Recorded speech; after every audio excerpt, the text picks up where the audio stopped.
Shalom, shalom a la audiencia de Teshuva.tv.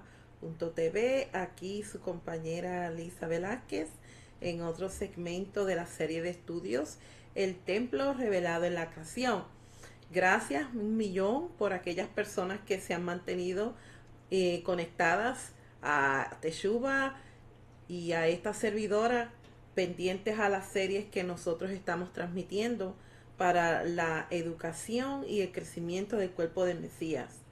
En estos momentos vamos a desarrollar, como ven aquí en la pantalla, el tema de dos se convierten en uno, función y propósito de la creación, segunda parte. Estuvimos también desarrollando en el estudio anterior la primera parte acerca del concepto de unidad y separación. Y esta vez nosotros vamos a hablar acerca de otros conceptos que van a estar tocando el tema de la unidad. Así que vamos a comenzar con el estudio para que así nosotros podamos maximizar el tiempo. La visión del mundo bíblico es una visión de la unidad de todas las cosas y cómo el mundo material visible se refiere a otra dimensión de la existencia que une a todas las cosas en un sistema divinamente ordenado, conocido como el pacto eterno, el pacto de la creación.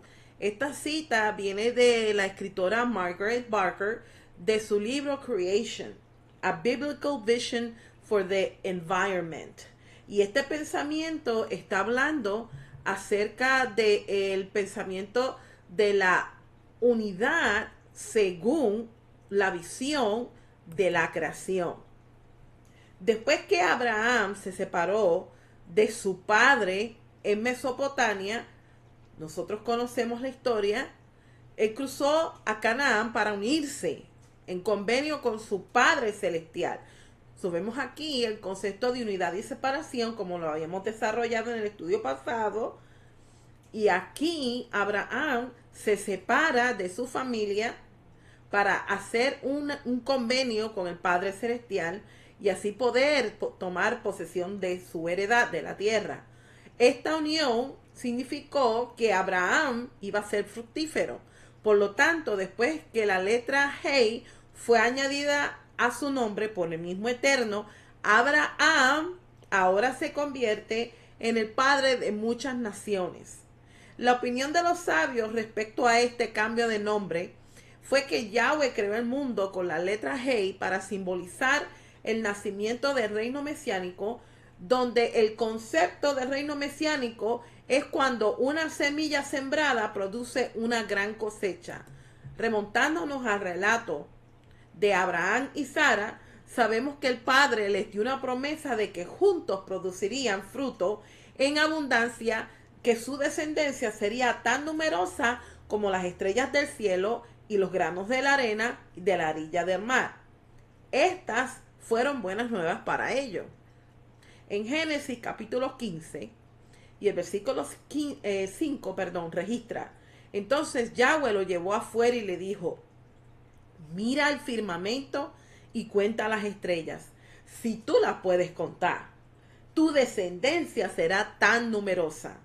Luego en el capítulo 17, los versículos del 1 al 6, cuando Abraham era de 99 años de edad, el Eterno se le aparece nuevamente a Abraham y le dice: yo soy el Shaddai, Elohim de todos los espíritus inmundos. Sé bien placentero delante de mí y sé sin culpa. Yo haré mi pacto entre yo y tú, y yo aumentaré tus números grandemente. Abraham cayó sobre su rostro, y Elohim continuó hablando con él, y le dijo: en cuanto a mí, este es mi pacto contigo. Tú serás el padre de muchas naciones. Y aquí es que entra el cambio de nombre.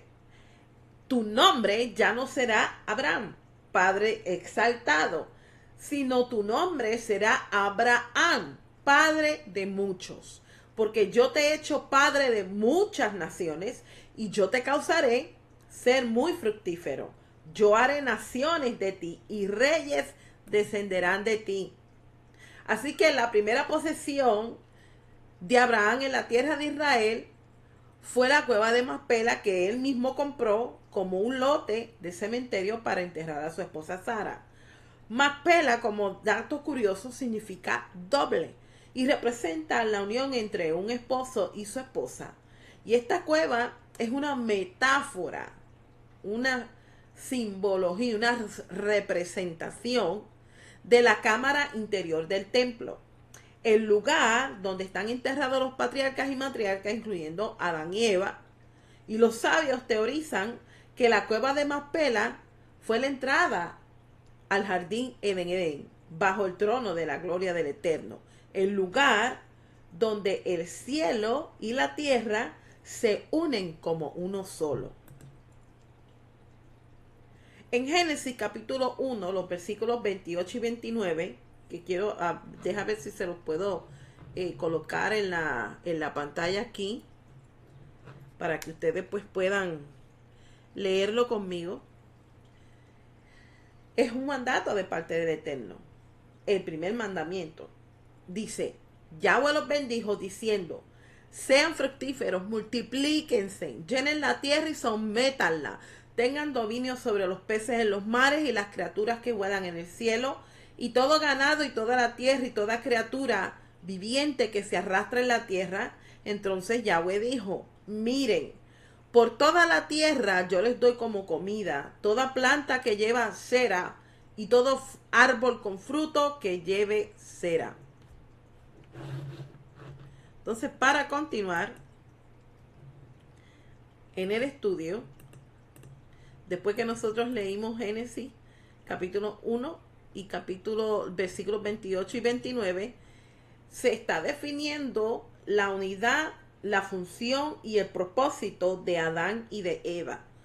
Así que la función y el propósito de la creación fue primeramente establecer orden del caos o del desorden, producir nueva vida y construir relaciones.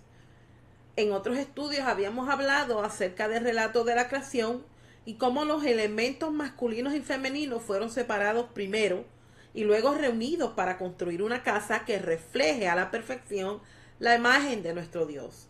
Y este es el tema de la palabra, de la Biblia. Yeshua le dijo a los fariseos que en el principio Dios creó a Adán y Eva, varón y hembra. Dijo que un hombre debe separarse de su padre y de su madre, o sea, de su familia, y unirse a su esposa para crear otra familia. Cuando él dijo que los dos se unirán en una sola carne, así que ya no son dos, sino uno. De esta manera nadie separe lo que Dios ha unido. Y es curioso que cuando nosotros entramos en el vínculo matrimonial, cuando estamos en la ceremonia de boda, luego de repetir los votos matrimoniales, la persona que está dando la ceremonia o está casando a la pareja repite esta misma cita bíblica, de manera que nadie separe lo que Dios ha unido. Y aquí reside el misterio del pacto de la creación, que la vida surge cuando dos seres, masculino y femenino, se unen para convertirse en una sola carne. Y esto se afirmó a través de las uniones de los patriarcas y las matriarcas y los hijos que ellos produjeron a través de la unión de Israel y Elohim y por medio de la unidad de Yeshua y su congregación. Esta relación de pacto se extiende también a la reunificación de la casa de Israel y la casa de Judá. En Efesios capítulo 1 y versículo 15 enmarca esta unidad, el hecho de que Él nos ha hecho a ambos pueblos uno. Él hizo esto para crear una unión con Él mismo de los dos, un hombre renovado, y entonces hacer shalom. Aquí en la pantalla les voy a poner, a ver si me deja la tecnología, porque estoy un poquito aquí bregando aquí. Tenemos en Efesios capítulo 2 los versículos del 13 al 22, que me gustaría que usted me acompañara a la lectura. Siempre les digo que busquen las citas bíblicas en su propia Biblia, su propia edición de la Biblia, para que así usted vaya corroborando la información bíblica que en estos estudios se va citando. Usted también puede parar el video y tomar notas de lo que se está enseñando para que en su tiempo usted pueda, pues, a su propio paso, puede estudiarla con más calma. La función y el propósito de la creación también es enmarcado en Efesios capítulo 2, los versículos 13 al 22. Y vamos a darle lectura. Dice, pero ahora ustedes que estaban muy lejos han sido acercados por medio del derramamiento de la sangre del Mesías, porque Él mismo es nuestro Shalom. Él ha hecho a ambos pueblos uno y ha derrumbado la mejizá que nos dividía, destruyendo en su propio cuerpo la enemistad ocasionada por la Torá con sus mandamientos, manifestada en la forma de dogmas. Él hizo esto para crear en unión con él mismo de los dos un hombre renovado y entonces hacer shalom, para así reconciliar para Yahweh ambos pueblos en un solo cuerpo. Siendo ejecutado como un criminal, entonces mató en sí mismo esta enemistad. También cuando vino, él anunció como buenas nuevas, shalom a ti que estás lejos y shalom a aquellos que están cerca. Noticias que por medio de él ambos tenemos acceso en el Rúa al Padre. Así que entonces ya no son extranjeros ni desconocidos. Por el contrario, ustedes son conciudadanos con el pueblo de Yahweh y miembros de la misma familia de Yahweh. Ustedes han edificado sobre el fundamento de los emisarios y de los profetas como la piedra angular, siendo esta Yeshua HaMashiach mismo. En unión con él, el edificio completo crece hacia el lugar Kadosh de morada de Yahweh. Sí, en unión con él, ustedes están siendo edificados juntos en el hogar de Yahweh en el Ruach. Para que tengamos una mejor idea del concepto del propósito de la creación, aquí el apóstol Pablo está hablando acerca, o lo está enfatizando, lo podría yo decir, del concepto de la reconciliación, el concepto de la unidad, el concepto de separación, y cómo fue que nosotros antes que estábamos lejos, ahora a través del Mesías, a través de él y de el sacrificio que él hizo, nosotros podemos ahora tener acceso y estar en unidad con el Padre y en unidad en el Espíritu, porque somos un mismo cuerpo. Se hace una comparación, una comparación metafórica con el matrimonio, ya que la unión del hombre y la mujer se describe en la escritura no solamente como bueno, sino ma'otov, que eso fue lo que el pensamiento del Eterno cuando creó el género masculino y el género femenino. Muy bueno. Bueno no se utiliza como una descripción informal de un objeto o un sentimiento, sino que significa el cumplimiento de la función, porque acuérdense que nosotros estamos explorando el concepto de función desde el concepto de la creación. Así que los elementos de ambos sexos se producen según su género para poblar la tierra con la imagen de Dios. Y esta función el mismo Eterno la declaró Tov Ma'od. Así que ahora tenemos el pensamiento de ser portadores de la imagen de Elohim. Es en la forma de una casa y producir descendencia humana es reflejar esta imagen. Según el antiguo Medio Oriente, este es su concepto y su pensamiento, y es importante que nosotros conozcamos estos conceptos para familiarizarnos en la escritura cuando leemos el relato de la creación y otras porciones bíblicas.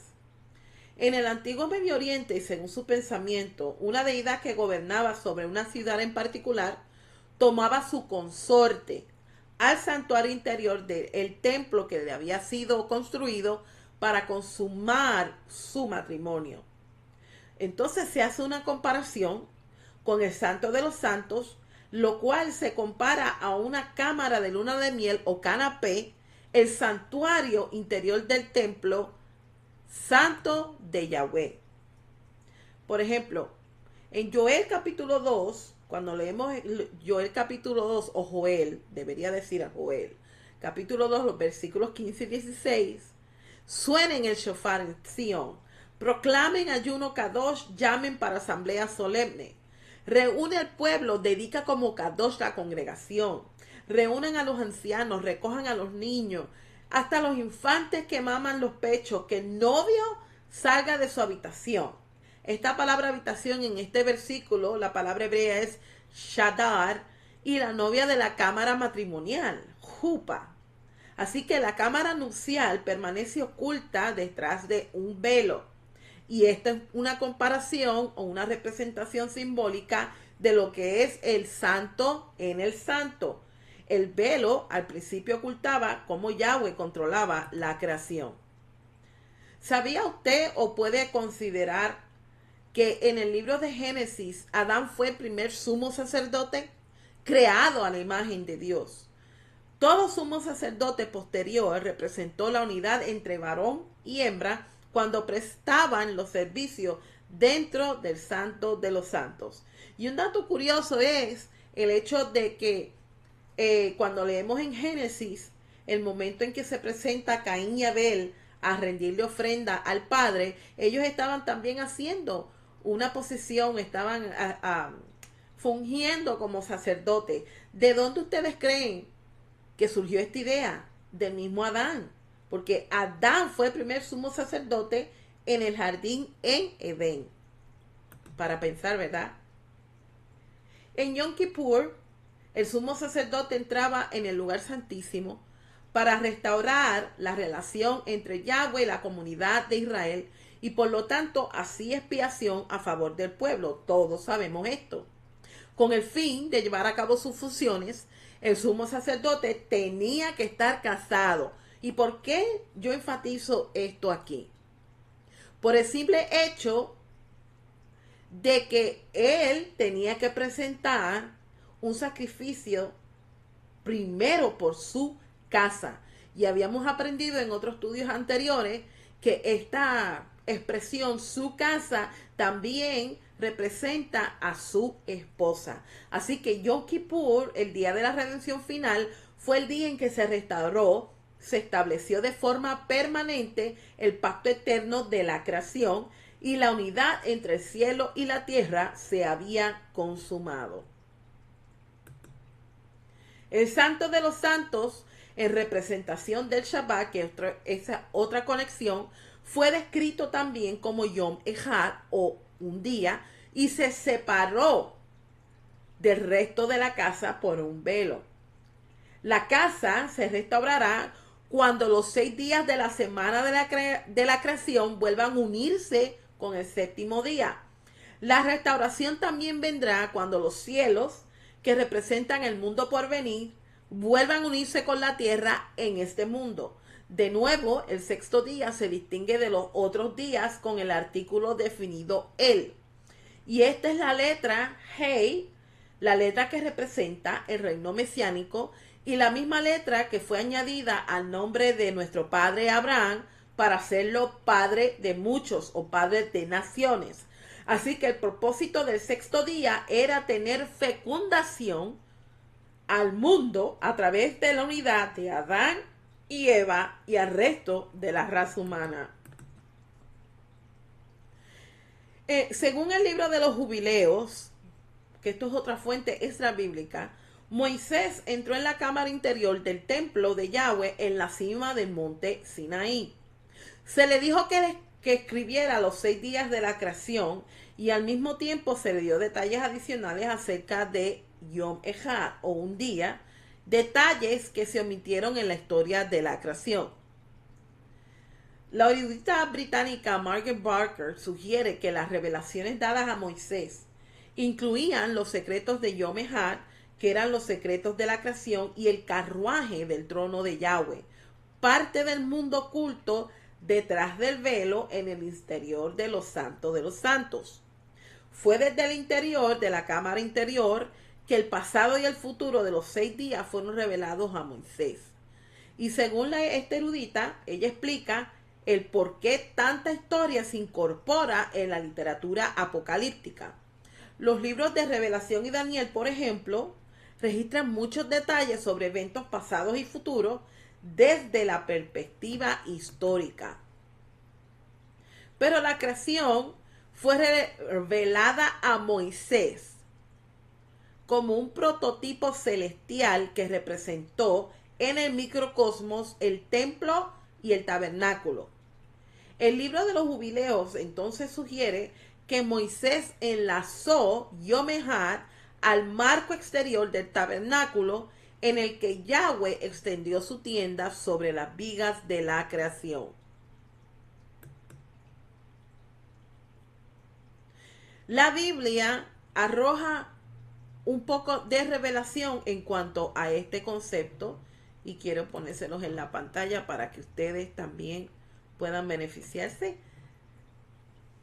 Si buscamos Éxodo capítulo 40, los versículos 18 y 19, dice que Moisés erigió el tabernáculo, puso sus bases en su lugar, erigió las tablas, puso los travesaños y puso sus postes. Y él extendió la tienda sobre el tabernáculo y puso la cubierta de la tienda sobre ella como Yahweh había ordenado a Moisés. El Salmo 104, los primeros 3 versículos dice: bendice a Yahweh, oh alma mía, Yahweh mi Elohim, tú eres grandioso. Te has vestido con alabanza y honor, envuelto en un manto de luz. Tú extiendes los cielos como una cortina, quien cubre sus cámaras con agua. Haces de las nubes tu carruaje y andas sobre las alas del viento. Y el Salmo 19:5, y en el sol él ha puesto su tabernáculo, que sale como novio de la cámara del desposorio, con deleite como gigante para correr su curso. Aquí estamos viendo el concepto de la unidad del matrimonio en el contexto del tabernáculo y el templo. Yom Ejad, o un día, se refiere al mundo fuera del tiempo y espacio, conocido solo por el Eterno, pero a veces él se place en revelárselo a sus siervos. Yom Ejad, entonces, era el reflejo de la dedicación de la fe de Israel. Cuando nosotros recitamos el Shema, estamos declarando la unidad o la unicidad de nuestro Dios. Cuando decimos Yahweh, nuestro Elohim, uno es. Yom Ejad también significa que nuestro rey será uno y su nombre será uno, según lo muestra Zacarías 14:9. Yom Ejad también se hizo realidad en nuestro Mesías Yeshua, porque la unidad era a la vez la señal y la prueba de su divinidad. Y este mismo concepto, el mismo Yeshua lo declaró, y se los voy a poner en la pantalla para que así usted lo pueda verificar. En Juan 17, este es el capítulo 17, es la famosa oración de Yeshua, cuando él dice: oro no solo por estos, sino también por aquellos que confiarán en mí por la palabra de ellos, para que todos puedan ser, ¿qué? Uno, así como tú, Padre, estás unido a mí y yo contigo. Oro que ellos puedan estar unidos con nosotros para que el mundo pueda creer que tú me enviaste. Qué poderosa esta declaración de parte de Yeshua. También el apóstol Pablo está enfatizando el concepto de unidad y se los voy a poner en la pantalla para que así ustedes me puedan acompañar en la lectura y usted también lo pueda buscar en su propia edición de la Biblia. En Colosenses capítulo 1, los versículos 21 al 23 y luego del 25 al 27. En otras palabras, ustedes que por sus obras perversas en un tiempo estaban separados de Yahweh y tenían una actitud hostil para con él, ahora se han reconciliado en el cuerpo físico de su Hijo por medio de su muerte para presentarlos kadoshim y sin defecto o reproche ante él, con tal de que por supuesto continúen confiando, cimentados y afianzados, y no permitan ser movidos y separados de la esperanza de las buenas nuevas que oyeron. Estas son las buenas nuevas que han sido proclamadas en toda la creación bajo el cielo, y yo, Shaul, fui un siervo de ellas. Fui hecho siervo de las buenas nuevas porque Yahweh me dio este trabajo para hacer para el beneficio de ustedes. El trabajo es que se conozca completamente el mensaje de Yahweh, el secreto oculto por generaciones y siglos, que ahora ha manifestado claramente a la gente que Él ha apartado para sí mismo. A ellos los gentiles Yahweh quiso que conocieran cuán grande es la gloriosa riqueza de este secreto, y el secreto es este: el Mesías está unido con ustedes. En esto descansa la esperanza de gloria de ustedes. Poderosa esta declaración de parte del apóstol Pablo. La carta entonces a los colosenses, lo que acabamos de leer, está llena de rico lenguaje de la unidad, que está señalando a las actividades de construcción del templo y el simbolismo también alegórico al matrimonio. Estas alusiones a la creación y el mensaje de Yom Ejad se encuentran en las expresiones de la unidad vinculadas al Mesías y su comunidad. Pablo anima a los colosenses a seguir viviendo sus vidas en unidad con el Mesías y entre unos con otros. Explica que es a través de su unión con el Mesías que se han hecho completos. Por último, pone todo esto en el contexto del mensaje de las buenas nuevas, es decir, el primer mandato que el Eterno le dio a la primera pareja humana de ser fructíferos en toda buena obra y multiplicarse en el pleno conocimiento de Dios. Así que, ¿cuál es la función y el propósito de la creación? Vivir en unidad con el Mesías, vivir en unidad unos con otros para cumplir con el primer mandato de ser fructíferos en toda buena obra y multiplicarse en el pleno conocimiento de Dios por todo el mundo. Este es el mensaje de las buenas nuevas. Este fue el mensaje que Yeshua, la comisión que Yeshua le fue comisionada a sus discípulos, y por tanto el enemigo sabe que nuestra función es permanecer en unidad con nuestro Mesías y con unos con otros, y es por eso es que está atacando al cuerpo del Mesías para desfragmentarlo, para así que el propósito del diseño original del Padre que no se cumpla. Así que meditemos en estas palabras, amados. Cada vez que hay una defragmentación en el cuerpo del Mesías, estamos dándole cabida al enemigo para que no se cumpla el propósito del diseño original del Eterno. Espero que con esta enseñanza usted haya aprendido estos conceptos de unidad y separación que están conectados al templo y que también han sido representados o están representados en la Escritura en forma simbólica al matrimonio, y como nuestro Mesías, Yeshua, está en unidad con el Padre, como Él quiere que estemos en unidad con Él y con unos con otros. Así que les espero y les exhorto a que sigan conectados a Teshuvah y a esta servidora en la serie de enseñanzas El Templo Revelado en la Creación, el perfil de la familia. Espero que sea de bendición para ustedes esta enseñanza y les estaré viendo en el próximo segmento. Shalom Alejem.